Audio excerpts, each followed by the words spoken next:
Assalamualaikum warahmatullahi wabarakatuh. Hari ini kita akan mempelajari tentang surat lamaran pekerjaan.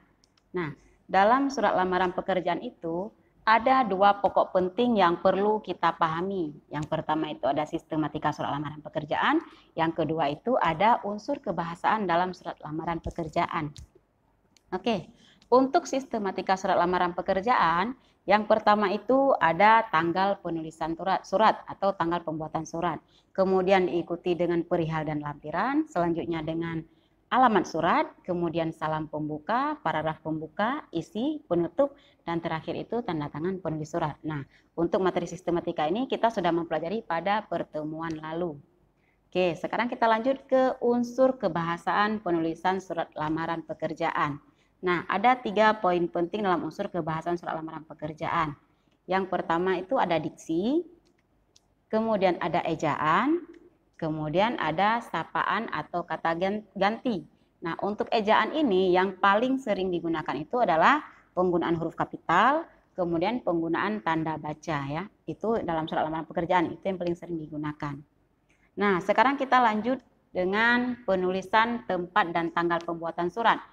Untuk penulisan tempat dan tanggal pembuatan surat, nama tempat diawali dengan huruf kapital, kemudian ikuti tanda koma, kemudian 23 Juni. Di sini kebetulan terteranya Juni ya. Nah, Juni di sini penulisan kata Juni tidak boleh menggunakan huruf. Kalau angka, maaf, tidak boleh menggunakan kata angka. Itu kalau dalam penulisan surat. Tetap harus menggunakan penulisan huruf ya untuk nama bulan. Nah, seperti tertera pada layar kita ini. Medan, 23 Juni 2019 ya. Nah, Juni ini tidak menggunakan angka, harus menggunakan huruf. Oke, paham ya? Itu untuk penulisan tanggal dan tempat pembuatan surat. Nah, sekarang kita lanjut pada penulisan perihal dan lampiran.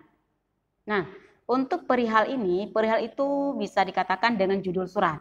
Nah, di sini kebetulan surat kita itu lamaran pekerjaan. Jadi ketika kita merujuk pada penulisan judul, tentu dimulai dengan huruf kapital, huruf pertamanya aja ya, pertamanya saja.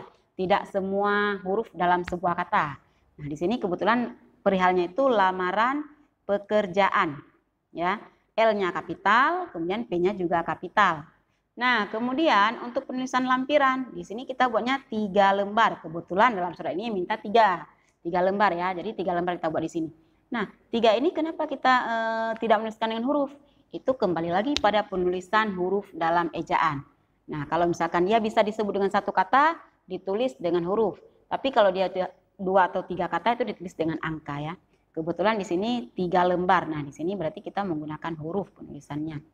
Oke, paham ya? Itu untuk penulisan perihal lampiran. Nah, sekarang kita ke slide berikutnya. Itu penulisan alamat surat. Nah, di sini ada Ibu buat 2 ini ya, ada penulisan yang salahnya seperti apa dan yang benarnya seperti apa.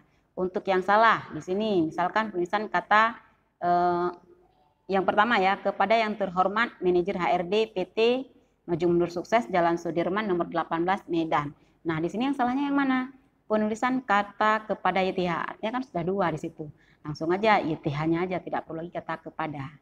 Paham ya? Kemudian penulisan kata PT menggunakan titik, ini juga salah. Itu sudah bertentangan dengan aturan penulisan dalam EYD. Atau sekarang kita sebutnya dengan EBI ya, Ejaan Bahasa Indonesia. Kemudian penulisan alamat dalam surat itu tidak boleh disingkat. Ini kan disingkat, JL. Ini maksudnya jalan ya. Dia tetap harus ditulis dengan sempurna, jalan begitu. Begitu juga dengan yang kedua, yang poin kedua ini, YTH menggunakan titik 2, itu juga bermasalah ya. Jalan juga masih disingkat, pada penulisan kata PT masih menggunakan titik. Yang ketiga, nah yang ketiga ini YTH sudah benar menggunakan titik. Tapi Bapak Ibu manajer, nah dia tidak perlu menggunakan kata Bapak Ibu, langsung aja manajer. Jadi Bapak Ibu ini dihilangkan ya. Berarti yang benarnya seperti apa? Ini dia yang benarnya. YTH titik, manajer HRD PT Maju Mundur Sukses, Jalan Sudirman nomor 18 Medan. Oke, paham itu ya? Yuk kita lanjut ke slide berikutnya. Salam pembuka. Penulisan salam buka sebenarnya seperti apa? Nah, ini dia kita lihat. Yang salahnya, ini yang salah ya. Harusnya penulisan salam pembuka itu dimulai dengan huruf kapital, kemudian diikuti dengan tanda koma di akhir kata. Dia biasanya cuma 2 kata. Lazimnya digunakan ini memang dengan hormat ya. Atau ada instansi-instansi tertentu menggunakan kata assalamualaikum. Itu juga assalamualaikum A-nya kapital, kemudian setelah kata assalamualaikum digunakan tanda koma, itu jangan lupa. Nah, kalau yang salah seperti ini, yang bagian yang salahnya misalkan dengan hormat, D besar, H besar, kemudian titik 2, itu salah ya seperti itu. Nah, yang lazim digunakan memang dengan hormat. Ini contohnya. Oke, kita lanjut slide berikutnya. Untuk paragraf pembuka. Tiga hal penting yang perlu ada dalam paragraf pembuka. Yang pertama itu informasi lowongan, kemudian posisi yang dilamar, kemudian pernyataan pelamar. Nah, kalau yang di atas, yang salah ini 3 hal pokok itu sudah ada ya. Ada informasi lowongan kita dapatnya dari mana? Karena informasi lowongan itu berbeda-beda. Ada kita dapatnya dari iklan, ada kita dapatnya dari perorangan ya. Nah, kebetulan ini kita dapatnya dari situs. Nah, salah satunya dari situs. Ini kita dapatnya dari situs perusahaan itu sendiri. Bukan yang di surat ini bukan pada situs PT ini sendiri ya. Kebetulan ada situs lowongan pekerjaan, itu Nomis ID. Nah, di sini sudah ada lengkap semua 3 hal penting itu sudah ada semua. Informasi lowongan pekerjaan ada, posisi yang kita lamar ada, pernyataan yang kita lamar juga ada di sini. Nah, yang salahnya di sini apa? Itu penulisan kata situs dan penulisan nama bulan serta penggunaan titik pada kata PT. Itu masih salah. Nah, benarnya seperti apa? Nah, ini kita cek sekarang. Nomis ID ini kita miringkan. Kenapa? Karena itu nama situs ya. Kemudian penulisan bulan harus dimulai dengan huruf kapital. Oke, kemudian PT titiknya dihilangkan. Nah, ini sudah masuk ke paragraf pembuka. Nah, kemudian paragraf isi. Isi itu berisi biodata diri penulis ya.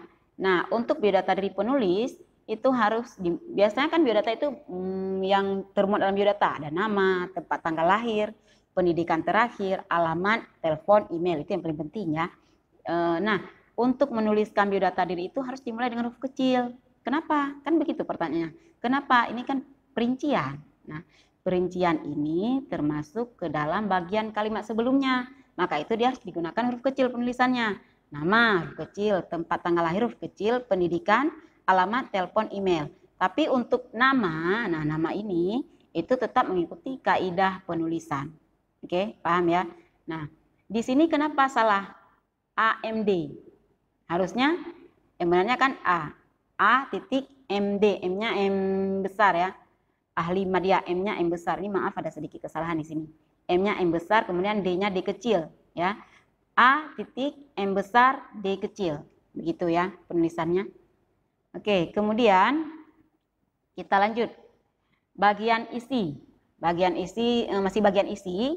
Nah, dalam bagian isi ini yang perlu kita tulis itu yang pertama tadi biodata tadi sudah, kemudian pengalaman kerja, posisi pekerjaan yang sudah pernah kita geluti, kemudian berapa lama kita menggeluti pekerjaan itu, serta lampiran. Ini ada semuanya di sini ya.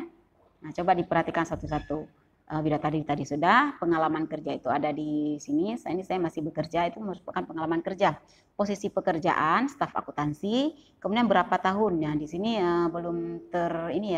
belum tercantumkan di sini berapa tahun. Kemudian lampiran.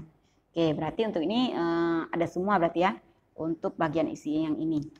Nah, selanjutnya untuk penutup. Nah, dalam penutup ini dia berisi harapan penulis. Harapan penulis terhadap perusahaan yang akan dia lamar ini ya. Yang pertama, ini ada dia kan, saya sangat berharap Bapak Ibu bersedia memberi saya kesempatan melanjutkan tahap selanjutnya yaitu wawancara agar saya bisa menjelaskan lebih mendalam potensi yang saya miliki. Itu harapannya. Nah, kemudian penutup surat, demikian surat lamaran kerja yang saya buat dengan sebenarnya. Atas perhatian Bapak Ibu. Nah, Bapak Ibu ini masuk ke dalam bentuk kata sapaan ya. Saya ini merupakan kata ganti. Nah, ada penggunaan koma di sini. Fungsinya untuk apa? Karena ini merupakan kalimat yang diawali dengan pola keterangan. Jadi keterangan di awal kalimat kita tetap harus menggunakan tanda koma. Nah, sebagian surat pernah kita menemukan penulisannya itu atas perhatiannya. Ya, di sini tidak dituliskan kata Bapak Ibu, tapi langsung atas perhatiannya. Nah, itu salah sebenarnya. Kenapa salah? Nya itu kembali ke siapa? Kita nggak tahu.